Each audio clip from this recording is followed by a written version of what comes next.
ଭିଡ଼ିଓରେ ସୁଦଶା ବ୍ରତ ପାଳନର ନିୟମ ସମ୍ବନ୍ଧରେ ରହିଛି। ଭିଡ଼ିଓଟି ସମ୍ପୂର୍ଣ୍ଣ ଦେଖନ୍ତୁ। ଏହି ନିୟମ ଅନୁସାରେ ସୁଦଶା ବ୍ରତ ପାଳନ କରନ୍ତୁ।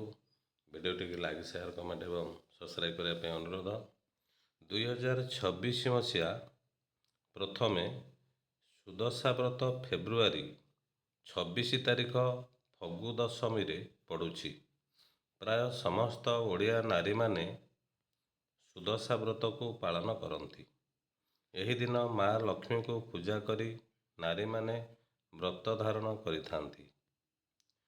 ଓଡ଼ିଆ ପରମ୍ପରାରେ 12 ମାସରେ 13 ପର୍ବ, ସେଥିମଧ୍ୟରେ ଧନଧାନ୍ୟ ଓ ଅଭିବୃଦ୍ଧି ପାଇଁ ସମସ୍ତେ ମାତା ଲକ୍ଷ୍ମୀଙ୍କୁ ଆରାଧନା ତଥା ଉପାସନା କରିଥାନ୍ତି।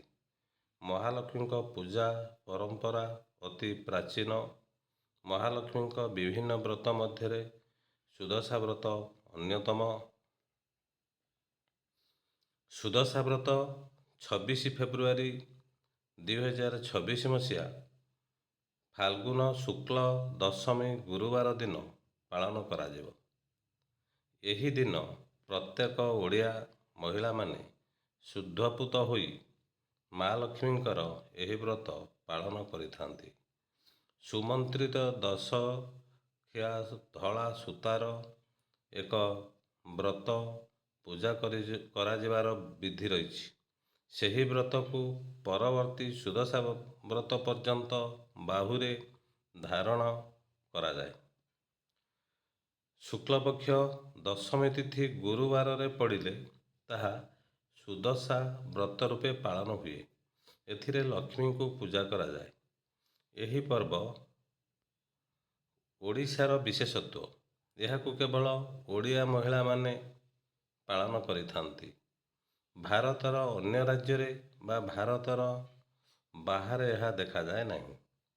ଏହି ବ୍ରତରେ ମହାଲକ୍ଷ୍ମୀଙ୍କୁ ପୂଜା କରିବା ସହିତ ମହାଲକ୍ଷ୍ମୀ ସ୍ତୋତ୍ର ପାଠ କରାଯିବାର ବିଧି ରହିଛି। ପୂଜା ଶେଷରେ ବିବାହିତା ନାରୀମାନେ ବ୍ରତ ଧାରଣ କରନ୍ତି। ଏହି ବ୍ରତ ପଛରେ ରହିଛି ଅଲୌକିକ କାହାଣୀ।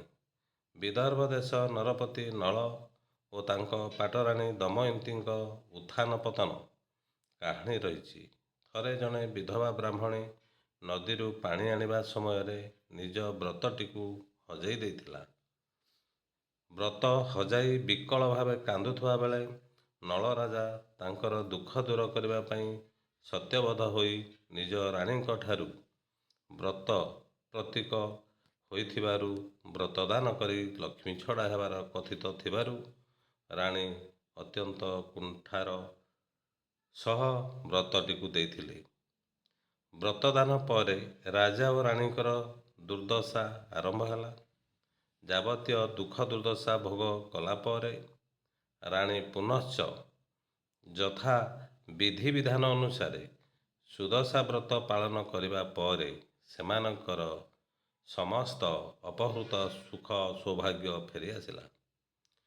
ଏହି ବ୍ରତ କଲେ ବ୍ରତଧାରୀମାନେ ଉତ୍ତମ ପରିସ୍ଥିତି ଓ ଶୁଭ ଫଳ ପ୍ରାପ୍ତ କରିଥାନ୍ତି ବୋଲି ବିଶ୍ୱାସ ରହିଛି। ତେଣୁ ବ୍ରତ ପିନ୍ଧିଲା ବେଳେ ମାତା ଲକ୍ଷ୍ମୀଙ୍କର 10ଟି ପବିତ୍ର ନାମରେ ବ୍ରତରେ ଗଣ୍ଠି ପକାଇ ଧାରଣ କରିବା ଉଚିତ। ବ୍ରତ ଧାରଣ ବେଳେ ଲକ୍ଷ୍ମୀଙ୍କ ପ୍ରତୀକ ରୂପେ ଲକ୍ଷ୍ମୀଙ୍କ 10 ନାମ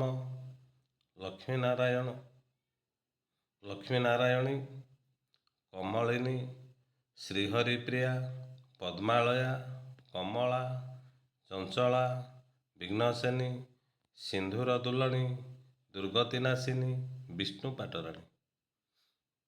ଲକ୍ଷ୍ମୀଙ୍କର ଏହି 10ଟି ନାମକୁ ବ୍ରତ ଧାରଣ କରିବା ସମୟରେ ସ୍ମରଣା କରି ବ୍ରତ ଧାରଣ କରିବା ଉଚିତ। ପ୍ରତ୍ୟେକ ଓଡ଼ିଆ ନାରୀମାନେ ସୁଦଶା ବ୍ରତ କରିଥାନ୍ତି। କିନ୍ତୁ ଏହି ବ୍ରତ କେତେବେଳେ ମାରା ହୁଏ, କିପରି ମାରା ହୁଏ ଏବଂ ମାରା ବ୍ରତକୁ କ'ଣ କରିବା ଉଚିତ, ଆସନ୍ତୁ ଜାଣିବା। ଯଦି ଆପଣ ମୃତ ବ୍ୟକ୍ତିଙ୍କୁ ଛୁଇଁଛନ୍ତି ତାହେଲେ ସୁଦଶା ବ୍ରତ ମାରା ହୋଇଥାଏ, କିମ୍ବା ମୃତ ବ୍ୟକ୍ତିଙ୍କୁ ସ୍ପର୍ଶ କରିଥିବା ଲୋକକୁ ଛୁଇଁଲେ ମଧ୍ୟ ବ୍ରତ ମାରା ହୋଇଥାଏ। ମାରା ହୋଇଥିବା ବ୍ରତକୁ ପାଣିରେ ଉଝେଇ ଦେବା ଉଚିତ। ଛୁତୁକ ମୃତୁକ ବେଳେ ବ୍ରତ ମାରା ହୋଇଥାଏ। ବର୍ତ୍ତମାନ ଆସନ୍ତୁ ଜାଣିବା ବ୍ରତକୁ ହାତର କେଉଁଠି ପିନ୍ଧିବା ଉଚିତ। ବ୍ରତକୁ ଡାହାଣ ହାତରେ ଧାରଣ କରିବା ଉଚିତ। ଡାହାଣ ହାତରେ କହୁଣି ଉପରକୁ ପିନ୍ଧିବା ଉଚିତ। କେହି କେହି ସୁଦଶା ବ୍ରତକୁ ଚୁଡ଼ି ଯେଉଁଠି ପିନ୍ଧୁଛନ୍ତି, ଯଦି ସେଠି ବ୍ରତ ପିନ୍ଧିବେ ତାହେଲେ ଅଇଁଠା ପାଣି, ହାତ ଧୋଇବା ପାଣି ସବୁ ବ୍ରତରେ ପଡ଼ିବ।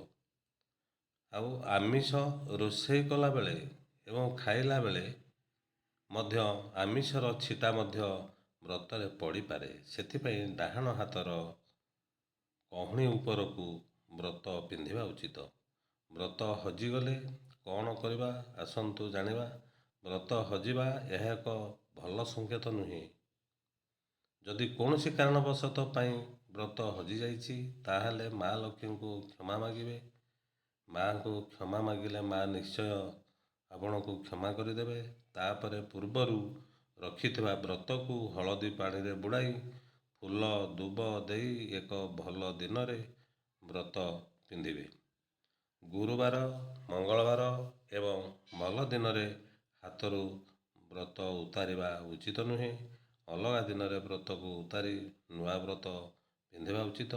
ଅମାବାସ୍ୟା, ସଂକ୍ରାନ୍ତିରେ ମଧ୍ୟ ହାତରୁ ବ୍ରତ ଉତାରିବା ଉଚିତ ନୁହେଁ। ଯଦି ବ୍ରତ ଛିଣ୍ଡି ଯାଇଛି ତାହେଲେ ଏହାକୁ ନଦୀ ଜଳରେ ନ ଭସାଇ ଏହାକୁ ବ୍ରତ ପେଡ଼ିରେ ରଖିବା ଉଚିତ। ମାସିକ ଧର୍ମ ସମୟରେ ପୂଜାରେ ବସିବା କିମ୍ବା ବ୍ରତର କୌଣସି ଜିନିଷ ଛୁଇଁବା ଉଚିତ ନୁହେଁ। ଏ ସୁଦଶା ବ୍ରତ ସମ୍ବନ୍ଧୀୟ କିଛି ତଥ୍ୟ ରହିଛି, ନିୟମ ରହିଛି। ପରବର୍ତ୍ତୀ ସମୟରେ ସୁଦଶା ବ୍ରତ ଫେବୃଆରୀ 26 ତାରିଖରେ ପଡ଼ୁଛି। ତା ପୂର୍ବରୁ ଆଉ ଗୋଟିଏ ଭିଡ଼ିଓ ଅପଲୋଡ଼ କରାଯିବ, ଯେଉଁଟାକି କ'ଣ ଖାଇବା ଉଚିତ, କ'ଣ ଖାଇବା ଅନୁଚିତ ଏ ସମ୍ବନ୍ଧରେ ରହିଛି।